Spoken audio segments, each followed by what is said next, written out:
Before we get started, there are 2 discs, 3 documentaries in total that may make the documentary Entities, which is almost finished, by the way, make a whole lot more sense. This is Trey Smith, and you're watching a portion of the bonus disc of the DVD Nephilim. I wish you could see that thing in real life. That is just... This one looks sharp too. Isn't that an amazing looking disc? And if you really liked the first Nephilim, there are actually 2 documentaries on this one disc. When you open the title screen, you have these 2 here. Buckle your seatbelts. We're hitting play on As It Was in the Days of Noah, right about now.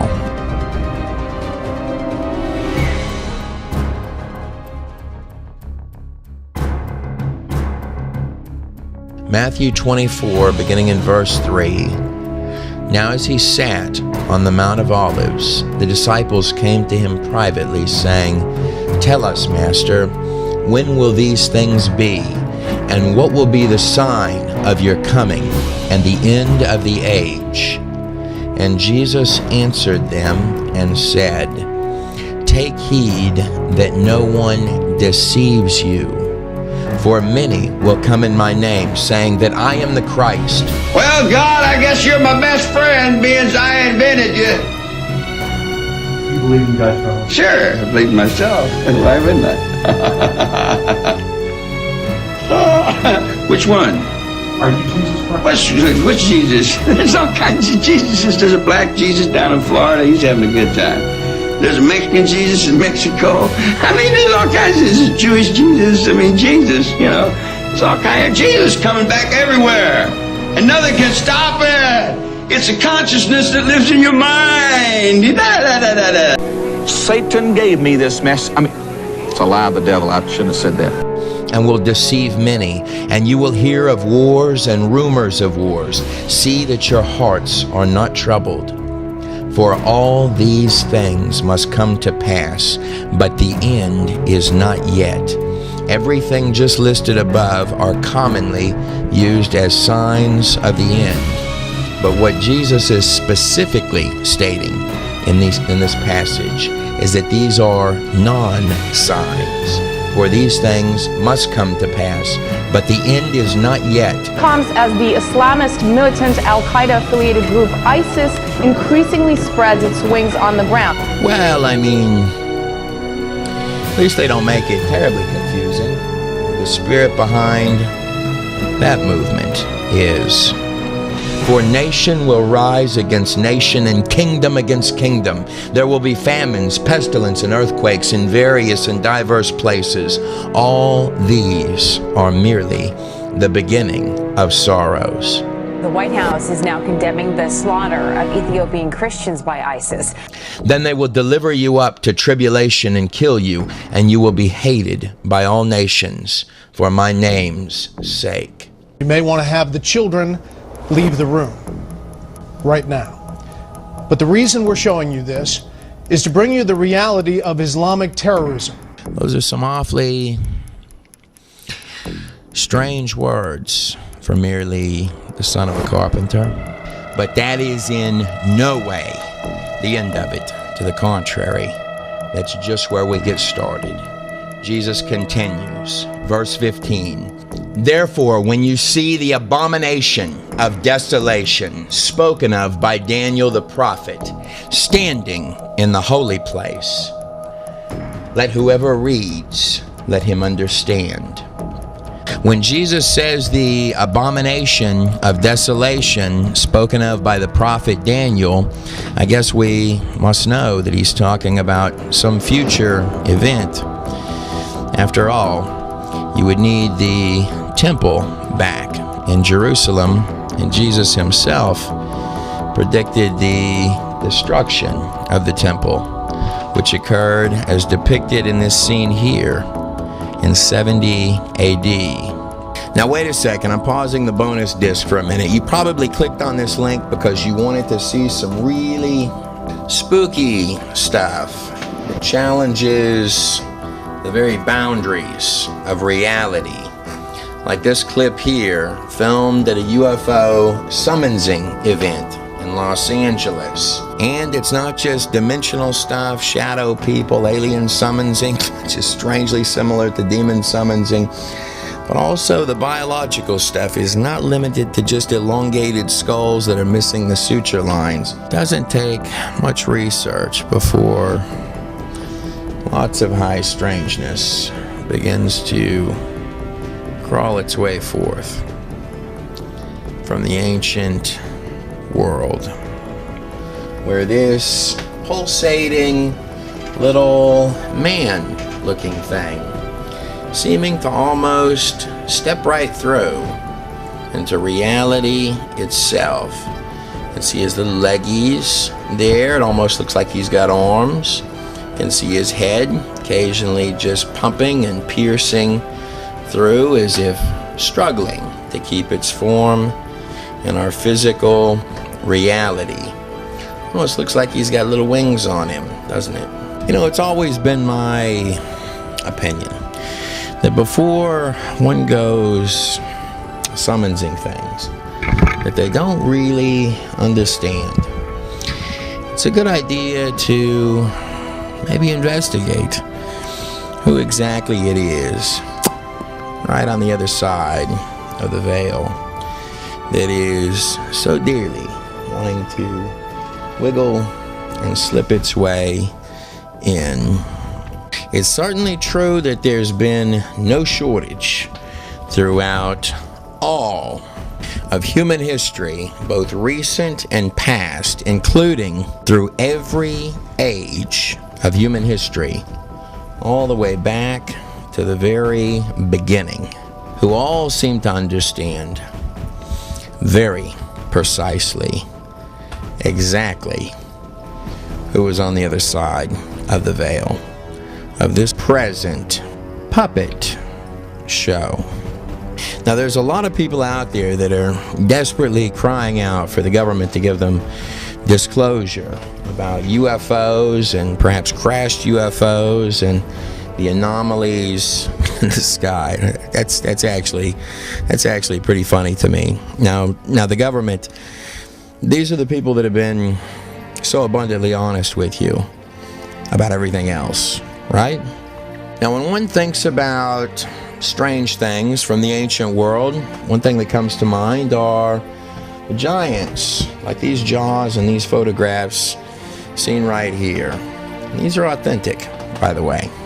Or perhaps all the strange skulls out there where Brian Forrester is in South America, who's in the bonus disc, by the way, and more of these elongated heads stretching all the way from South America to the sands of ancient Egypt. And in the video, entities got a special body that I'd like to talk about that goes all the way back to Isis, Osiris, and Horus. This is a skull on the screen here that is curiously similar to Lloyd Pye's famous Star Child. Here's what Lloyd Pye's skull looked like, which was found in Mexico, strikingly similar to the one found recently here in Peru. It becomes more and more difficult to argue that it's some type of extreme medical anomaly when the things have friends.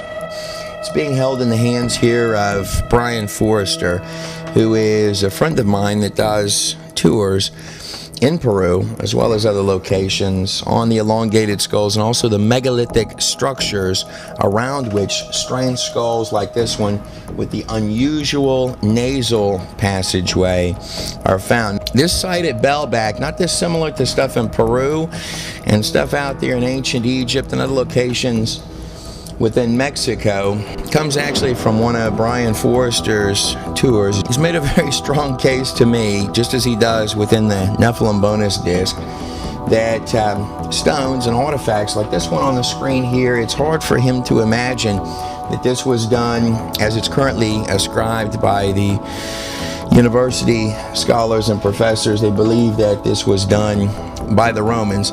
He believes, just as he believes in many, many other cases, which he makes very strong arguments for, that very often this is the case with these archaeological sites, that they were not put together by the cultures for which they were ascribed. In this particular case, you're looking at an enormous piece of stone. Can you imagine even 100 guys this size moving that rock that he's standing on top of? Notice that the eyes are not in a standard location, and they're all very shallow. We go over this skull just a touch more within the Nephilim bonus disc, but I'd also like to talk about the DNA that's being found within a wide variety of these strange anomalies that are being found. He seems to feel, and I've certainly come to agree with him on this, that many of these sites, like the Baalbek site, are much older than they're given credit for, and the origin of the movement and the precision of these enormous megalithic stones, that at bare minimum the intelligence behind the organization, the technology, and the knowledge to manipulate and organize, if this is how it was done, massive amounts of the local culture to achieve the site at bare minimum, is not being given the fair credit that it deserves. And mind you, these enormous and hard to believe that it's even real skulls, not the headbound stuff that the locals did later, but the authentic stuff that is just in your face and hard to believe that what you're looking at is even real. Like this skull on the screen right here with the giant head on the back. And if there's any correlation between head size and intelligence, the authentic and genuine ones of these skulls appear to be leadership, kings, and priests at these occult centers from the ancient world.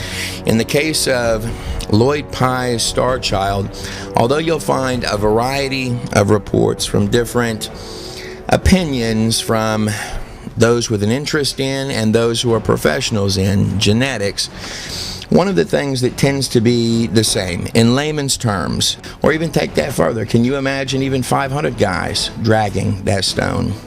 Look at how far down it is to the people down there underneath. And this is just one rock, mind you, dealing with the genetics on any of these strange characters that are being unearthed, is that they're almost human plus, might be a way to describe it. Now, from a genetic perspective, you're looking at individual structures in the DNA that are from the local culture with a little something added in there to the mix. Sites like this one here at Baalbek, what you've got is you've got an ancient occult culture of some type, whichever one you wanted to argue that it was, where the Romans came in later at this particular site and they built on top of the site. Now, the Romans also used this site for occult practices to the god Jupiter, which is the same thing as the god Baal or Beelzebub or the devil. As an interesting side note, when talking about the cult of Jupiter or Zeus or Baal, which are all actually one and the same thing, Alexander the Great, depicted as statue right here on the screen, who won an unusual and actually unwinnable battle against the Persians when he went up against them, and the Greeks would become the new world dominating force from that point forward by this man right here, who would go on to conquer 90% of the known world at that time, and also die just a hair short of his 33rd birthday.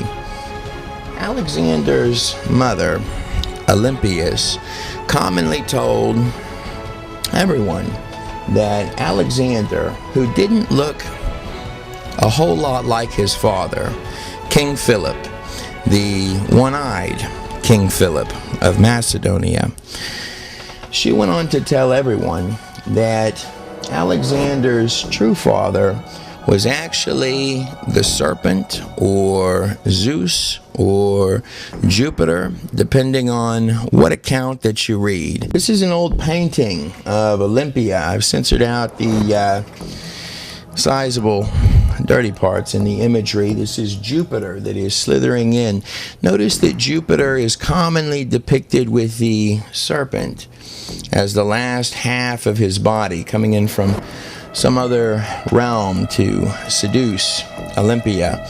Up here on top, you've got the imagery of the phoenix, the same imagery that you're going to see right next to the Inky wearing sort of the wizard's hat at the top of the imagery from ancient Samaria, the opening little god that would poke up into physical reality when being summoned in at the pyramid, or the ziggurat, or the Tower of Babel, ziggurat of Eridu. Whether Olympia, the serpent goddess's words about the true father of her son, Alexander the Great, who seemed to have a real taste for blood and took so many unusual victories, whether or not her words were just a clever marketing ploy for the Greeks that became legend, or if her words were based on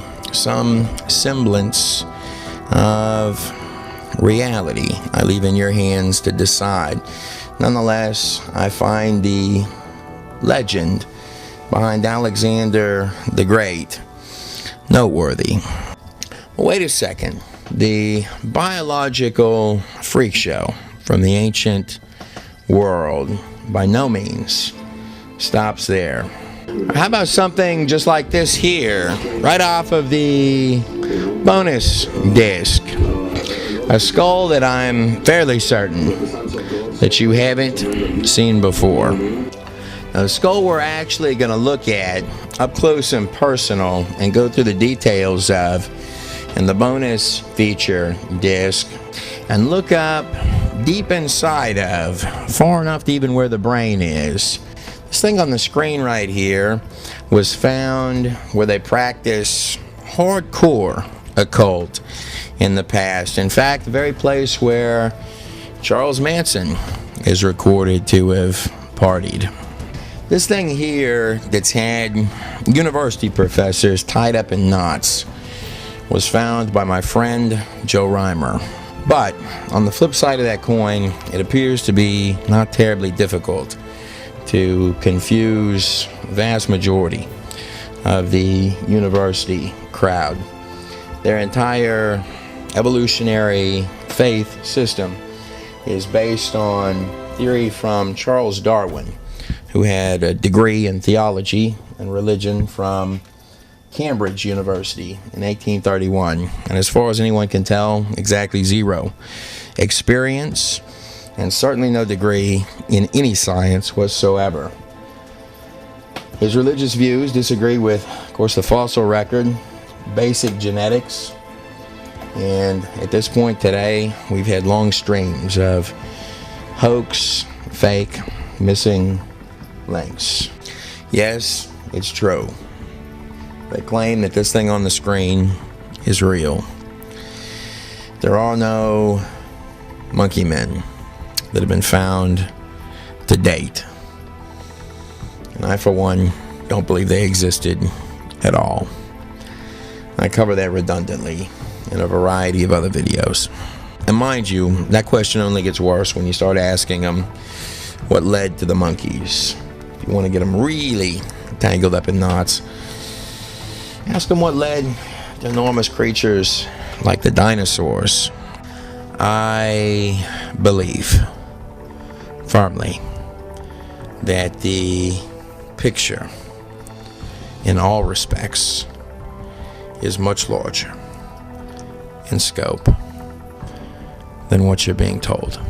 the entire universe, no matter how they draw it, from one week to the next, at its base fabric level, behaves absolutely identically, not just to an intelligent construct that is produced from a much larger source, but more than that, every particle within this place behaves like a subset of a much larger and far more complex reality.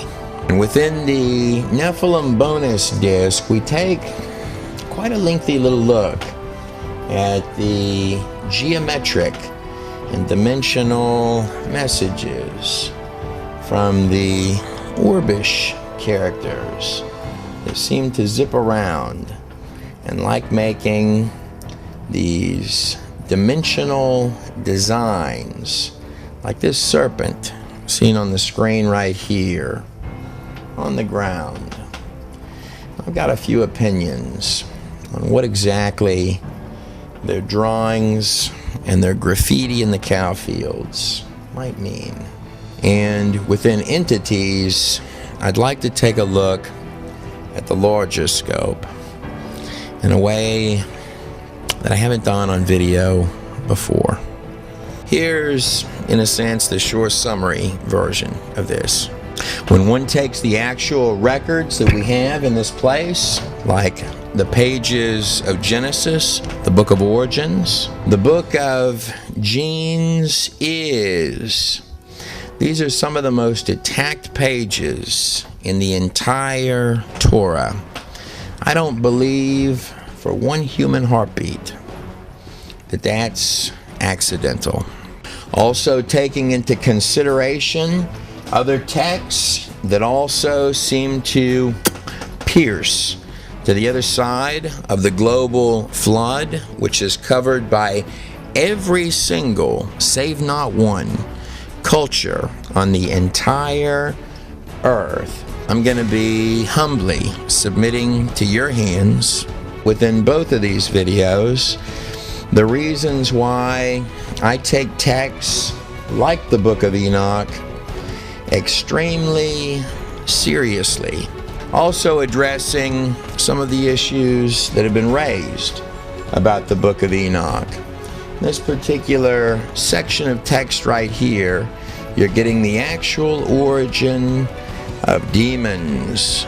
Then taking into actual account the data from our sciences. Notice I use the word data, not what they tell you that the data means, but actually putting it in your hand so you can look at.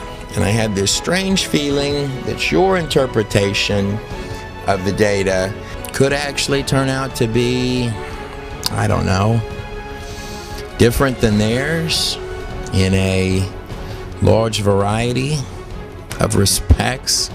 Taking also into account the occult texts, particularly the two oldest texts, and precisely what those cultures are stating. Plugging in, of course, the actual artifacts that we find in bulk and mass, along with their megalithic temples and the writings, which in many cases they're not just telling you these stories, which all come together like a glove all across the globe, but in many cases they're actually attempting to draw it for you.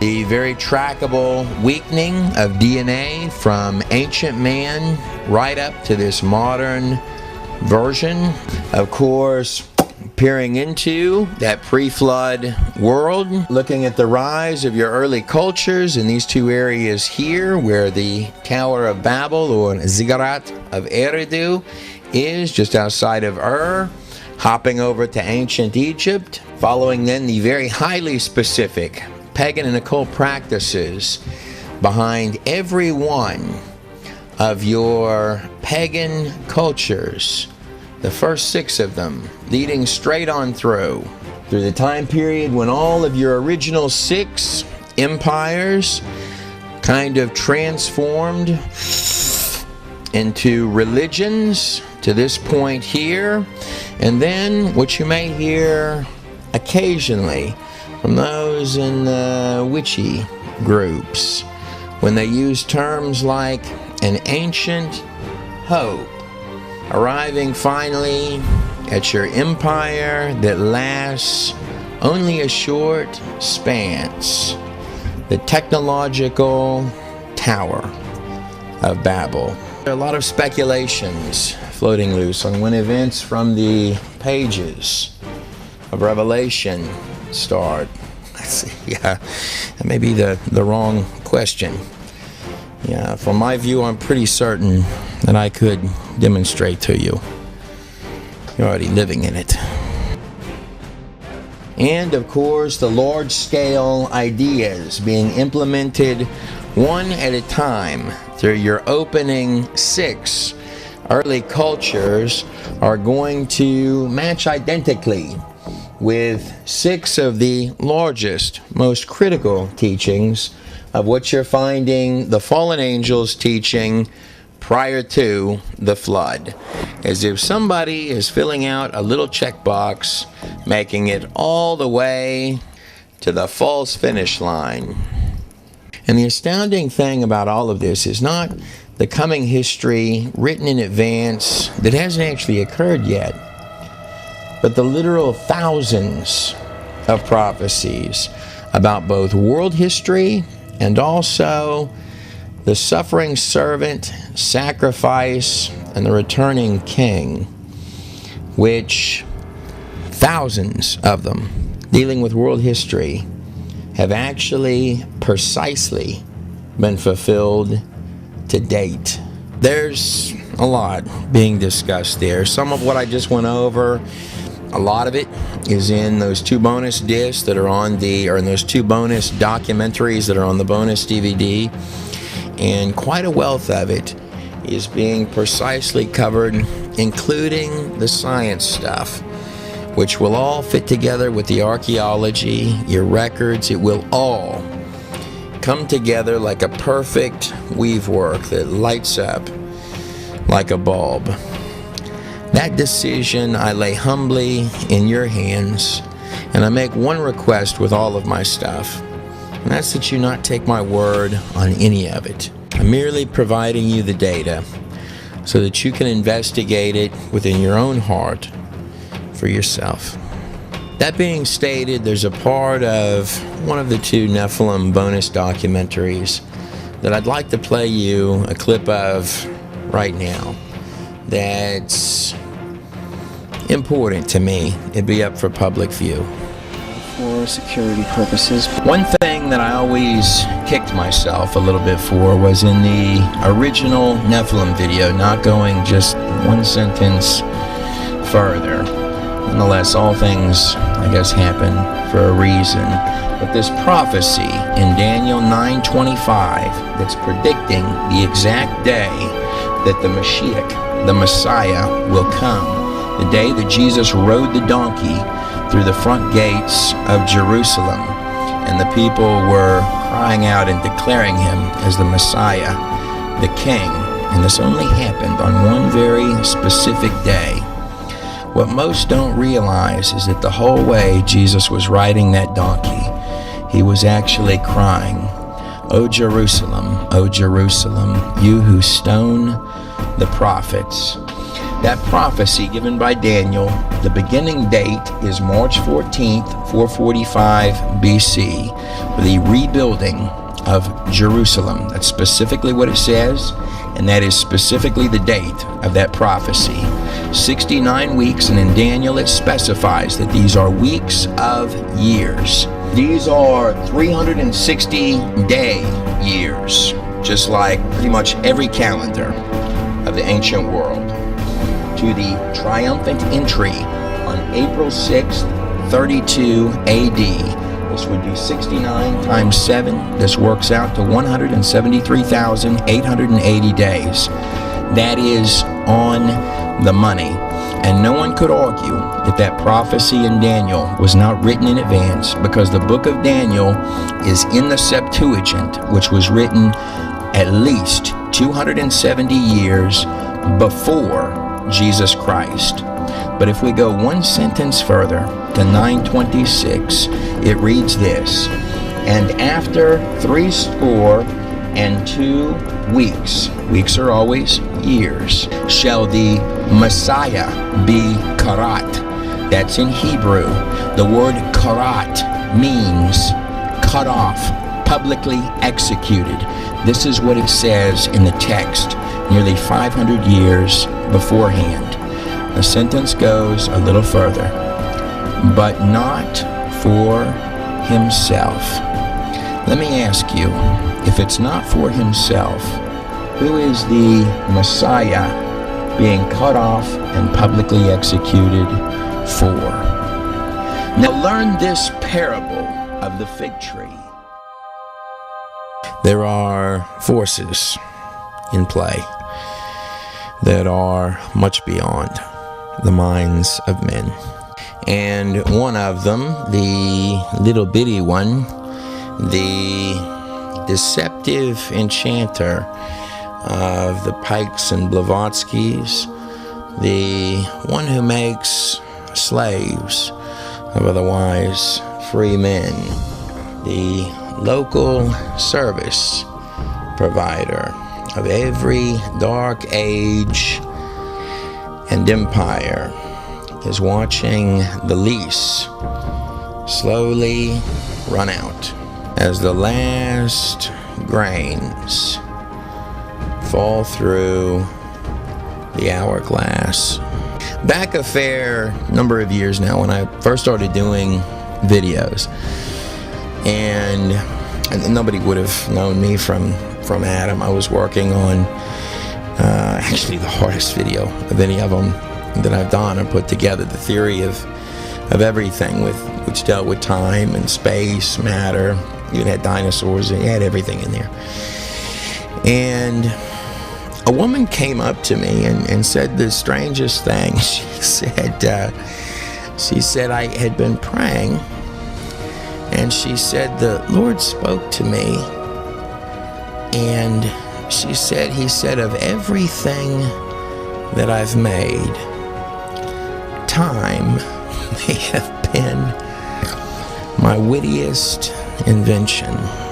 So yes, we're going to do some pretty in-depth walkthroughs of some of the circus of biological madness and these little Nephilim kids that seem to keep popping up here, there, yonder, and primarily spiking in places like Peru, surrounding ancient temples, in areas where men such as my friend Brian Forrester work.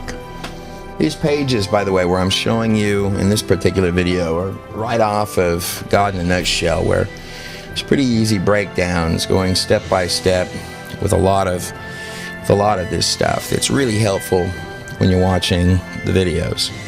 And accordingly, hardcore occult, which is actually inseparable from your sciences. You almost have your sciences down here that are for the common man. You came from monkeys.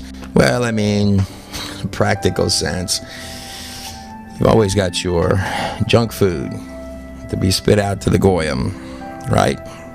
And then on top, you've got the pursuits of the world empires, as if down here they say none of it's real, man, none of it's real, don't believe any of that. And then up here they're saying, I think it's real, man, I think it's real, I think we're talking to somebody on the other side of this ball. And I would argue that those are the inception of dangerous games, and that it has been known for a very long time, all the way back to the beginning, that there are things that can step right out of thin air and reach out and touch you. Of course, there are many of you watching these videos I already know that. Let me be very clear about this from my most humble view.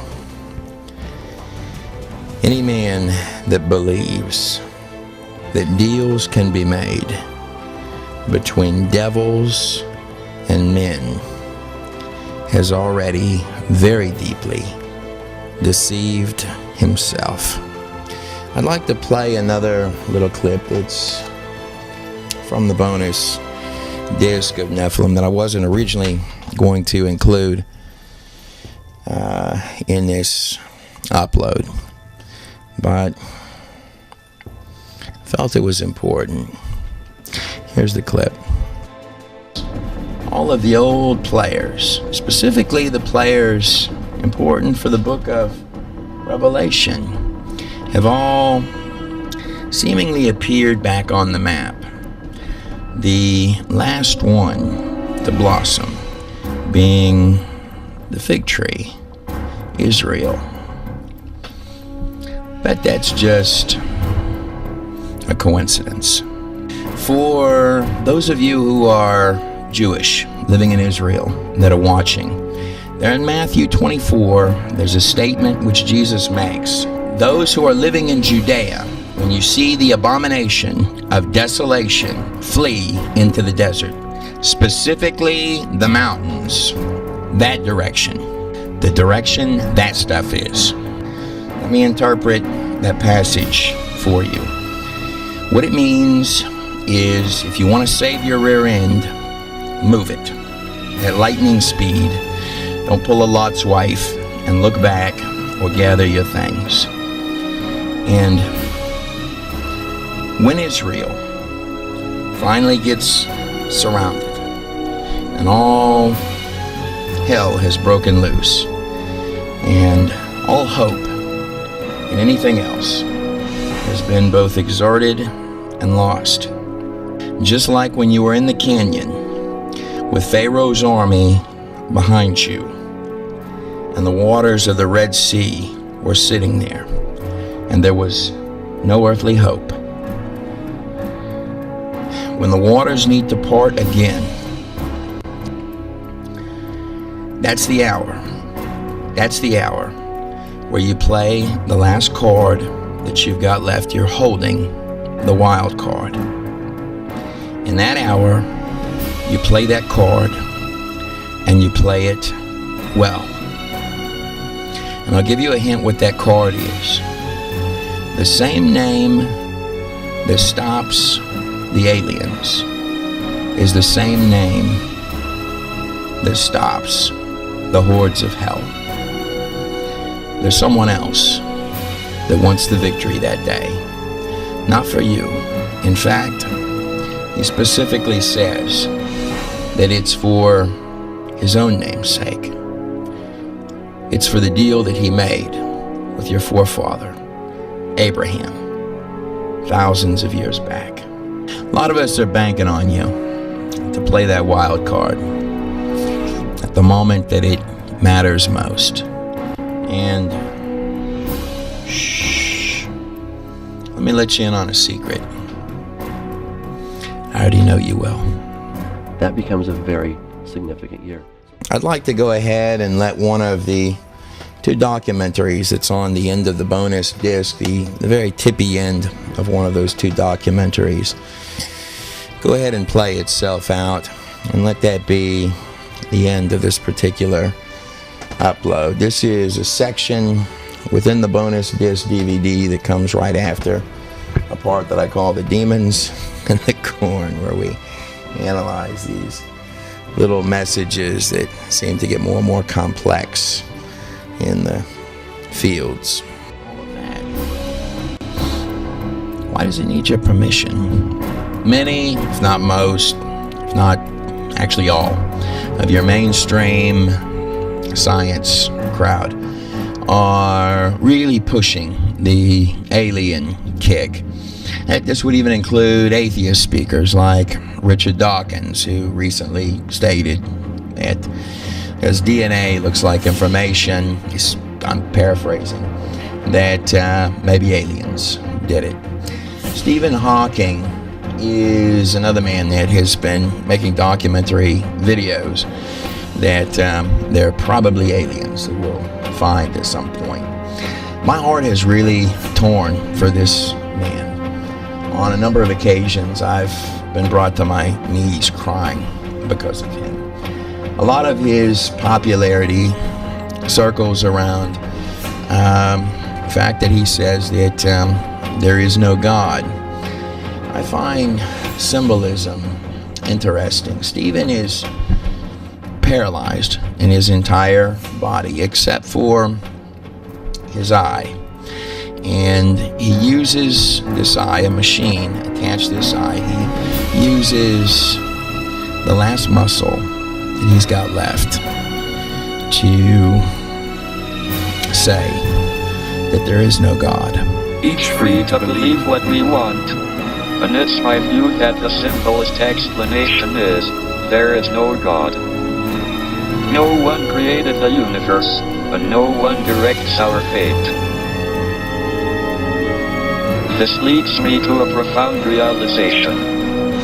There is probably no heaven, and no afterlife either. We have this one life to appreciate the grand design of the universe. And for that, I am extremely grateful. Stephen has been a large supporter of the Big Bang Theory. I'm not personally a big fan of it.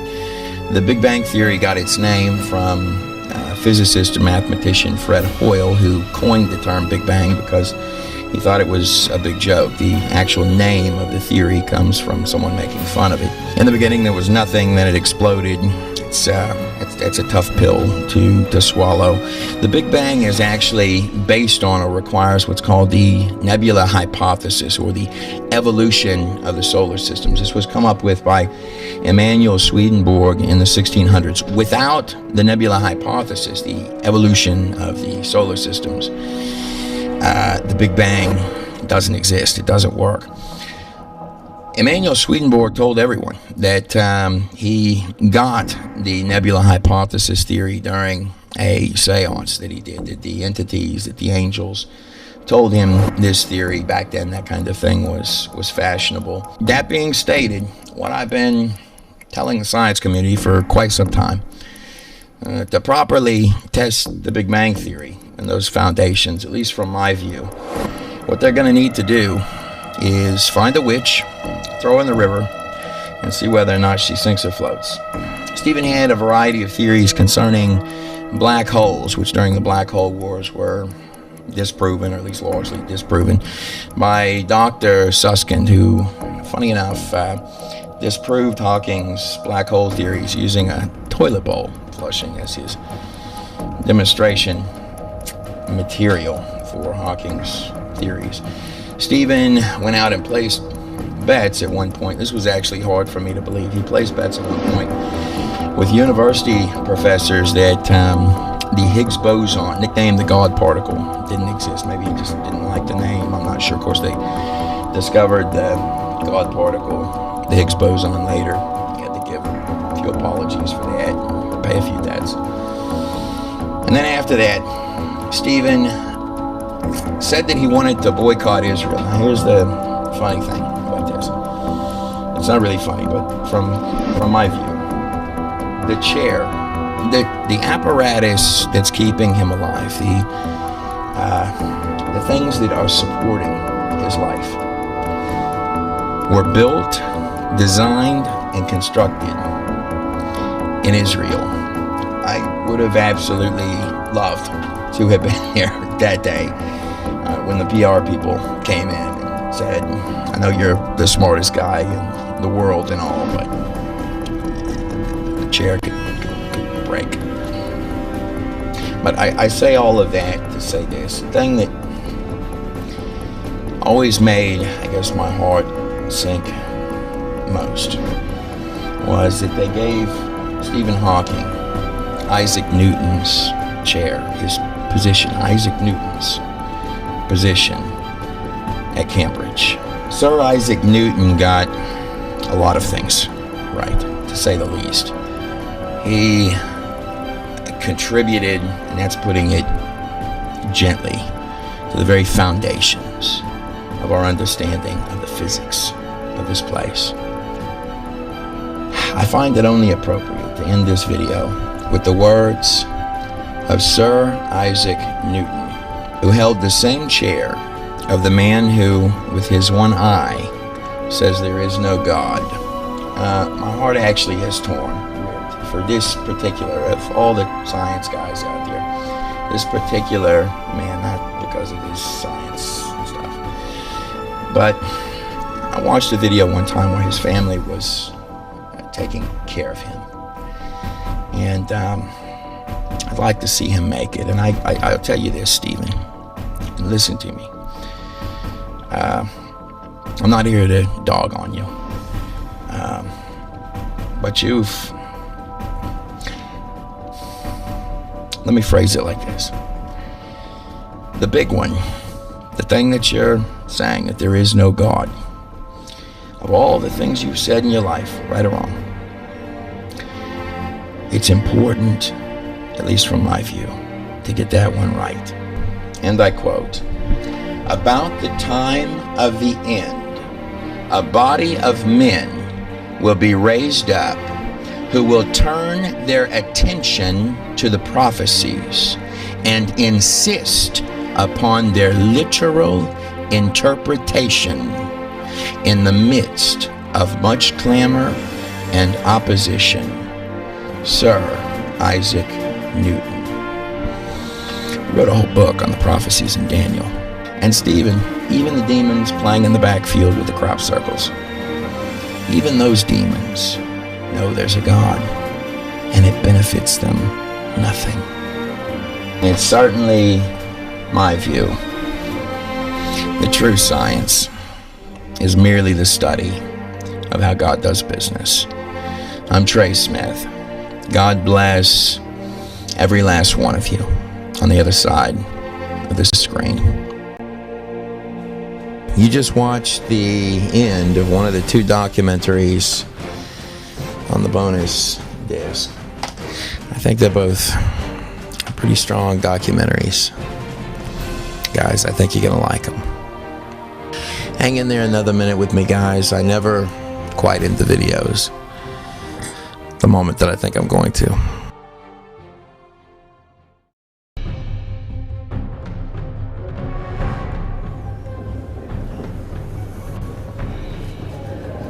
Make sure you record the whole body on all of these.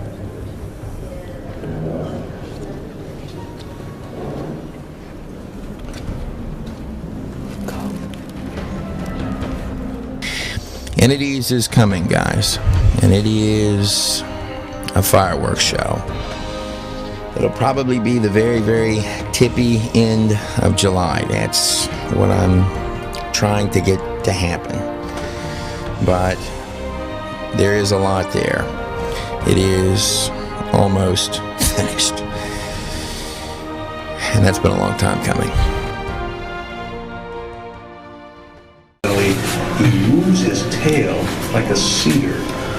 Some Bible footnotes. This is my friend John. Reference to it. Also, Jurassic is coming, where we're going to go over the actual carbon dating of dinosaur bones, like it is depicted here. Every single unfossilized dinosaur bone, and most dinosaur bones are unfossilized. In fact, the norm is for them to contain soft tissue or original biological material from dinosaurs. Every one of these dinosaurs was teeming rich with carbon-14, and these are multiplicities of different types of dinosaurs.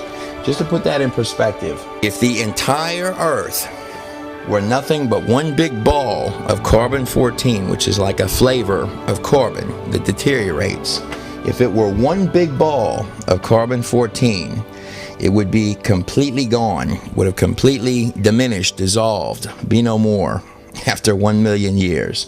And it's not just dinosaurs that contain it. You've got carbon-14 in all oil deposits, all coal deposits, all diamonds contain, every one of them tested so far, contains carbon-14. Long story short, a dinosaur bone is much smaller in the entire Earth. There shouldn't be any carbon-14 in dinosaur bones. In response to drawings of dinosaurs, accurately drawn dinosaurs found all around the globe, some of them controversial, some of them everyone agrees are drawings of dinosaurs. Carl Sagan took an interest in this at one point, and he tried to amalgamate the evolution theory with the fact that you're finding all of these dinosaur drawings. And this was a statement that he made to that effect. He said they are fossil memories of the time of the dinosaurs. So these are memories that the people had from the time of the dinosaurs that have come down to us through a general mammalian memory inherited from the early mammals, our ancestors. These are memories from 65 million years ago that the people were drawing on stone. I love Carl Sagan. On this particular one, I'm going to have to respectfully disagree. I believe that the people were drawing these images on rocks just like they were drawing birds, bears, elks, and other animals because they were drawing things that they actually saw. And also there have been claims floating loose that dino DNA, blood vessels, blood cells, blood tissue, all of these different things can actually last for millions of years while sweating in the hot sun and loose rocks. We're going to demonstrate within this video that not only is that so far from possible reality, that even suggesting it is a little bit strange. The documentary Jurassic, which goes over a wide variety of things, will be out. We're shooting for June. I think we're pushing that. It will probably be out more like July 4th or right in that ball frame. I think you're going to really like what's in store in the Jurassic video.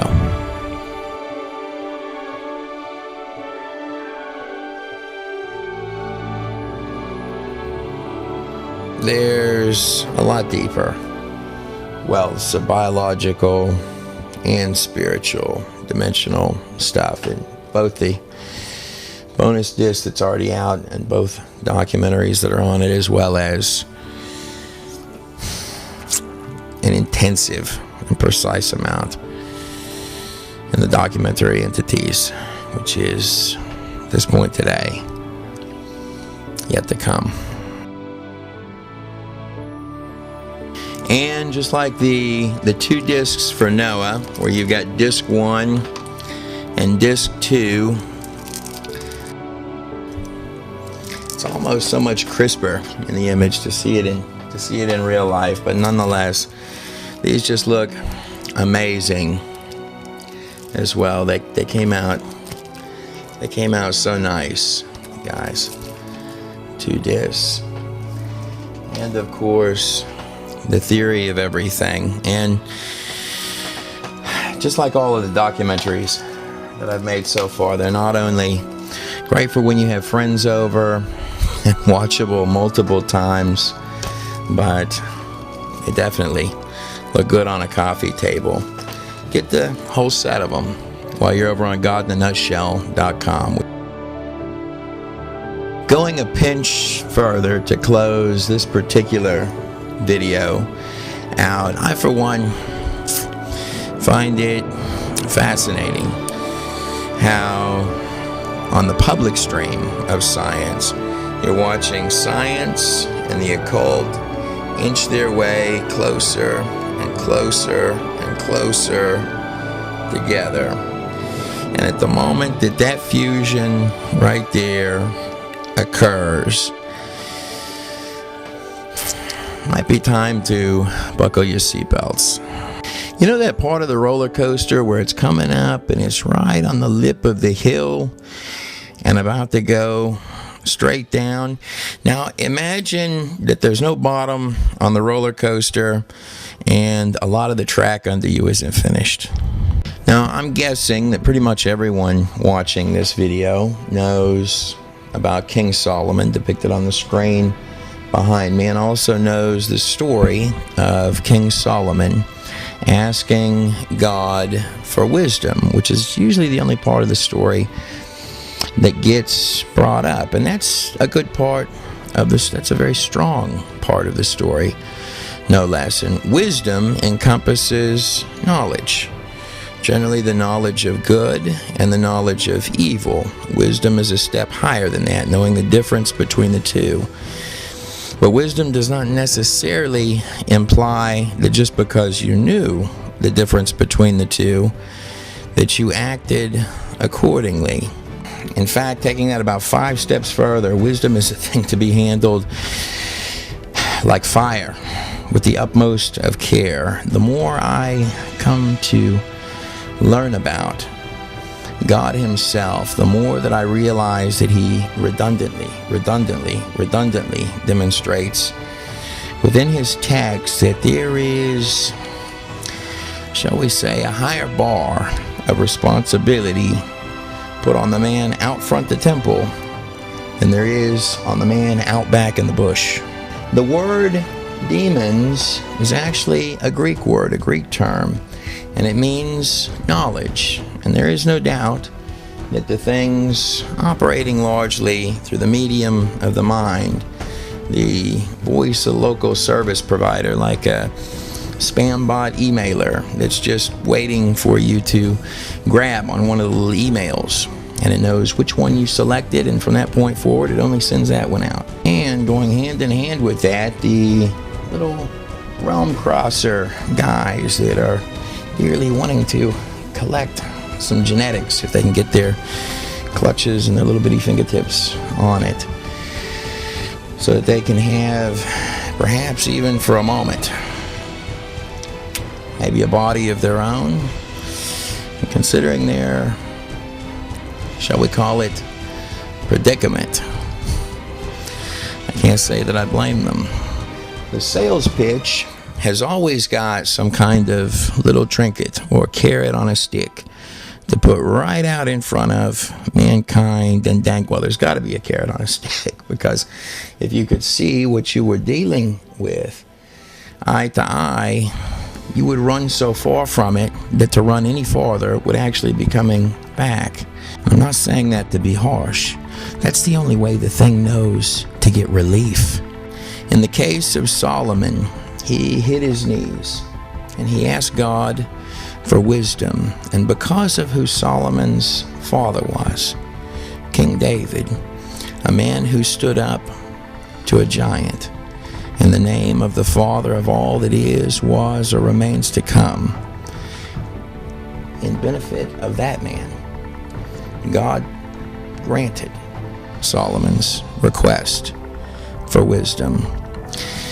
But here's the thing that often gets forgotten, is that before David died and Solomon took the throne, David told Solomon, he said, when you become king, ask God for 2 things. King David told his son to first ask for a heart after God, and to second ask for wisdom. But when Solomon got the empire, he forgot about that heart after God business, and he just asked for the wisdom, and he got all of the trappings that always come with knowledge, whether it's good or evil knowledge. But evil will only ever last a time, and then it has its price. In Solomon's case, he invited in all sorts of foreign wives because it seemed like a great idea at the time.